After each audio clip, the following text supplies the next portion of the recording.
Hari ini aku akan membahas tentang pay letter. Nah, di sini ada salah satu artikel dari CNN atau CNBC ya, aku temuin juga bahwa memang banyak juga pay letter digunakan oleh orang Indonesia.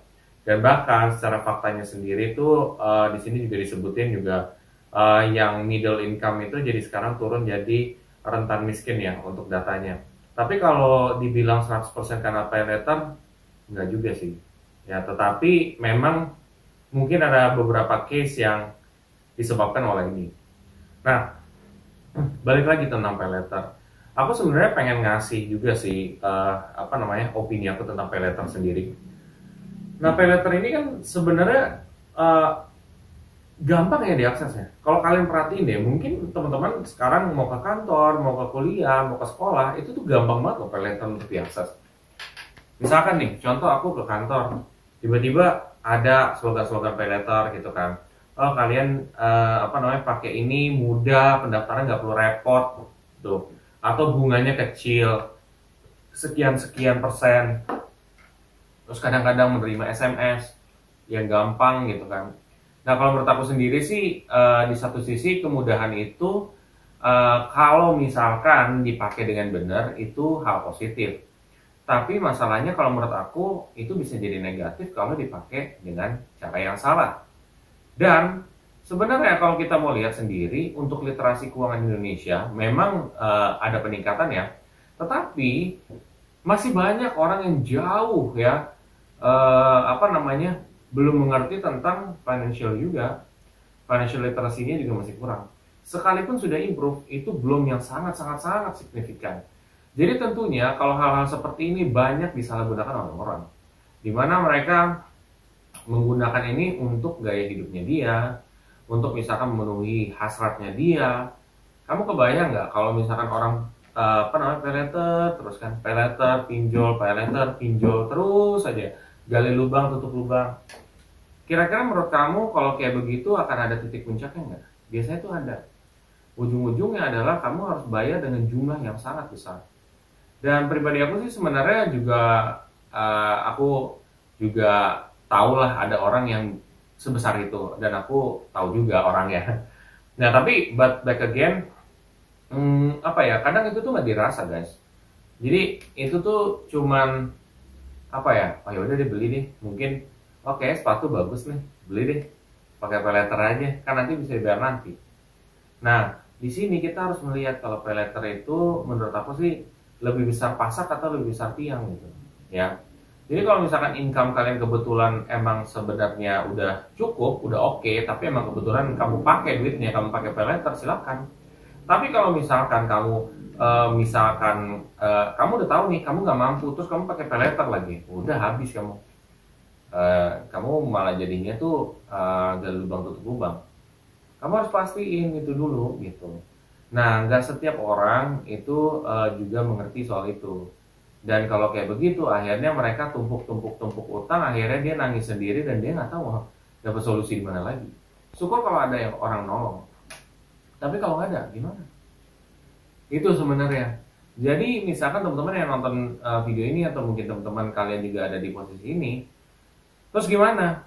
Ya caranya gimana? Ya. Atau mungkin ada yang ngomong, nih orang ngebacot doang kali di depan layar. Kalau di dalam posisi mereka itu seperti apa? Sekarang ini teman-teman, kalau kamu pengen tahu, itu sebenarnya aku juga dulu ya di dalam posisi harus menyelesaikan banyak utang juga.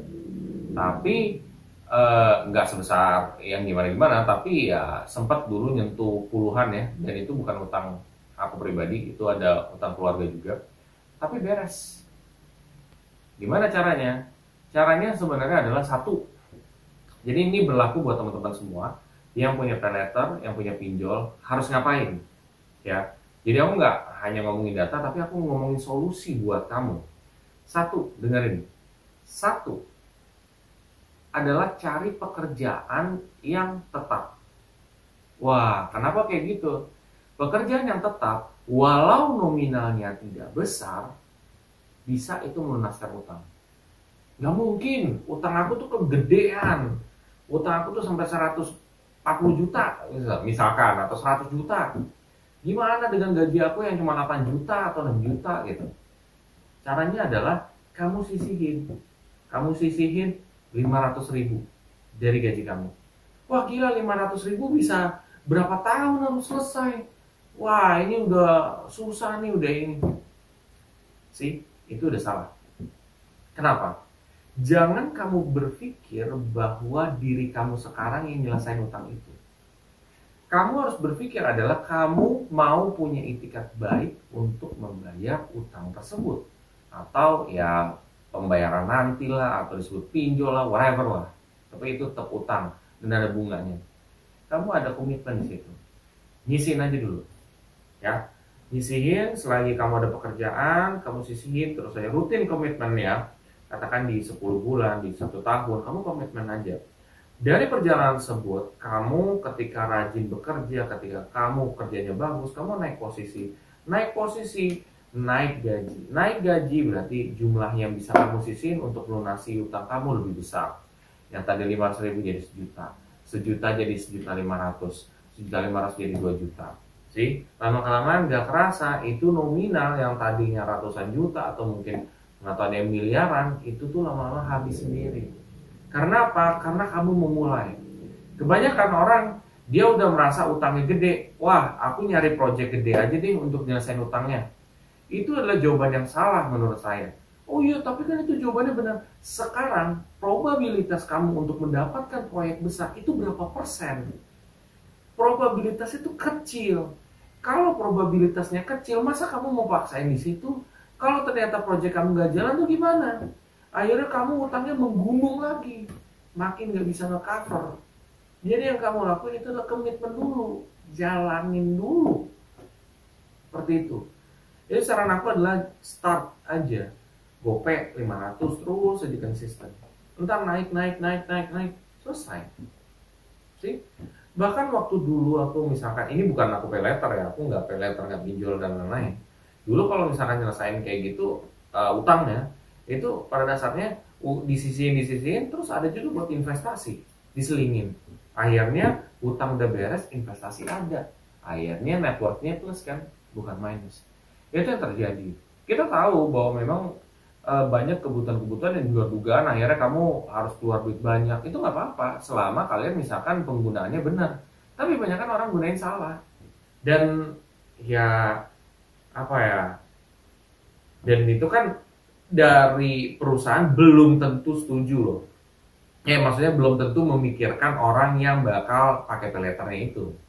Dalam arti apakah dia memang smart atau enggak, itu kan nggak dipikirin. Nah itu sih, jadi kalian tuh harus benar-benar pastiin dulu, mulai dulu untuk sisihin ya. Nanti kehidupan kamu berjalan akan naik juga. Itu satu. Kedua, kamu juga mesti pikirin kira-kira ketika misalkan punya utang kayak begini, ya apa namanya, tunda kesenangan kamu dulu. Kalau kamu bisa menunda kesenangan kamu untuk membeli apa, dan fokusnya untuk menyelesaikan utang kamu, itu lebih besar lagi. Atau kamu cari income tambahan untuk menyelesaikan itu juga bisa. Tapi yang paling pokok itu dulu, makanya pekerjaan tetap dulu. Jangan pekerjaan yang freelance gitu. Freelance nggak apa-apa kalau kamu benar-benar bisa commit untuk bayar setiap bulan. Tapi kalau kamu nggak bisa, ya menurut aku mendingan kerjaan tetap sih.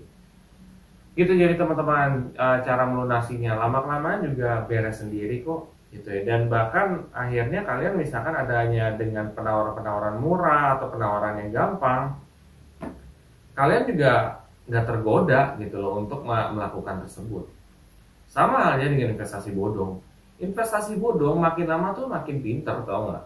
Ya kalian tuh makin, wah ada yang centang biru lah, ada yang tanda tangannya dipalsuin lah, ada yang macam-macam. Kalau kalian sudah teredukasi dengan benar, kalian tuh nggak akan pernah kena sesat itu. Makanya yang harus dikentalin itu adalah satu, edukasi. Kedua, kalau emang udah terjebak, ya udah mulai untuk selesain. Setelah udah selesai, pikirin gimana kedepannya bisa menghasilkan yang lebih baik di jalan yang benar. Udah simpel. Mudah-mudahan tips ini dapat membantu kamu juga untuk selesai utang kamu, dan juga kamu juga bisa terhindar dari pinjaman yang kamu rasa juga nggak mampu untuk kamu bayar. Ya, oke, itu aja, mudah-mudahan tips aku berguna. Sampai jumpa di video selanjutnya, dan jangan lupa share kalau kamu merasa video ini sangat bagus. Sampai jumpa.